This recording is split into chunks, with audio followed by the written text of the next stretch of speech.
Yeah, and you've got your own church where you preach at, is that correct? Yeah, I'm at the Crossway Baptist Church out in Burwood East in the eastern suburbs of Melbourne, very large church. And that's probably where it does help when I have to get up and do things in front of people. I am in sort of my sweet spot because I'm speaking to thousands of people on a weekend. Is it that many? Yeah, Wow. Yeah, so Burwood East, so Crossway has 9 campuses. Burwood East was the first campus. That's our largest campus. Yeah. You might call it the mothership in that sense. And we've sent people out to help replenish a couple of dying churches or start new churches. We call them campuses. So across all those campuses, across the weekend, we'd have 5,500 people in church, from kids to adults across those 9 campuses. Now, Burwood East, with our English-speaking services and our Asian-speaking services, 4,500 of those 5,500 would be at Burwood East. Wow. Yeah. That is...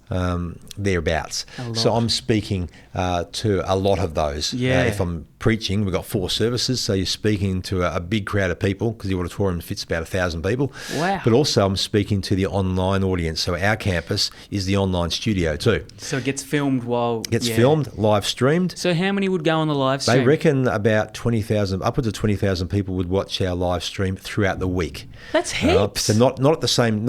in the moment, but throughout the week, because so many of our live stream or our streamers, people watching us, are coming to us from around the world. Whether it be Fiji or Scotland or parts of America, they've just locked in the Crossway as their online church. Wow. And we count, when we say 20,000 people, we're counting people who have watched for at least 20 minutes or more. So it's not just people who have poked in and poked out again. Spent time on it. They've spent time on it for at least 20 minutes. Wow. So I wonder how many of you clicked on it. I'm aware when I'm speaking, I'm looking down. I'm not just looking at the people in the room. I'm also looking down the barrel of the camera. So we've got 4 cameras in the auditorium, and there's a red light on the one that's live at the time. So I'm often looking down the barrel of that camera too. So I'm also addressing the online audience. So how did you get involved with Crossway? Just a job that came. It's a Baptist church, and I've been involved in the Baptist scene all my life. So I've been a Baptist pastor in different Baptist churches. So I'm well networked through the Baptist scene. That was part of it. And I just reckon I'm more aligned to my gift set is more aligned to, I think, to a larger church, a multi-ministry, multi-staff type of church where some of my skills in business come in as well. Because you need to be able to manage things and organise things and review things and be strategic and whatnot, and not simply just pastoral. And also been a pretty decent speaker, or competent enough to speak in front of large groups of people. So it all married up to this is a sort of role that I think that would fit me. So I just applied for the role when it came up, because I had a break from pastoral ministry for about 3 years. I was working for an organisation called Baptist World Aid, but I always knew I wanted to go back into pastoral ministry after a bit of a break, and this role came up, went for it, was successful.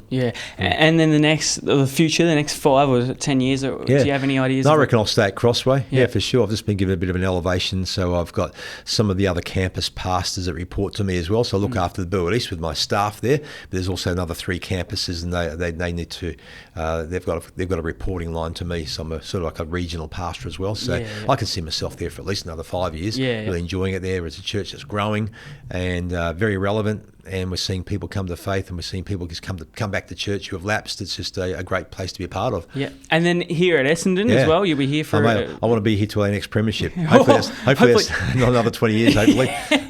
We haven't won a final for 20 years, is well known. Yes.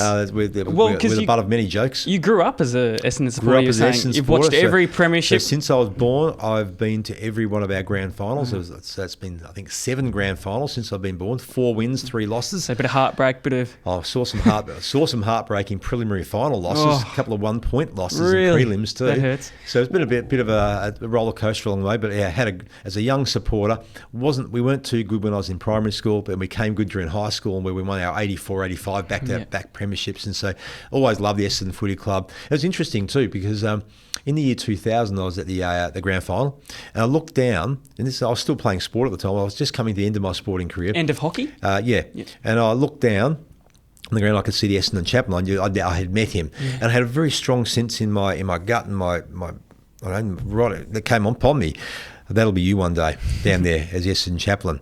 And so when I ended up going into the Essendon Rangers in the Adelaide Crows, because I moved over to Adelaide for work, I thought, that must mean just symbolic. Yeah. I'm at the Crows now, and it'll never happen. But when I came back from the Crows and came back to Melbourne, and the opportunity came to replace Alan as the Essendon chaplain, here I was, so 16 years or 17 years after that moment, here I was realising that dream on the MCG as the AFL chaplain of the Essendon Footy Club. It took 17 years for it to unfold, but that dream that was planted in me in 2000 came to fruition.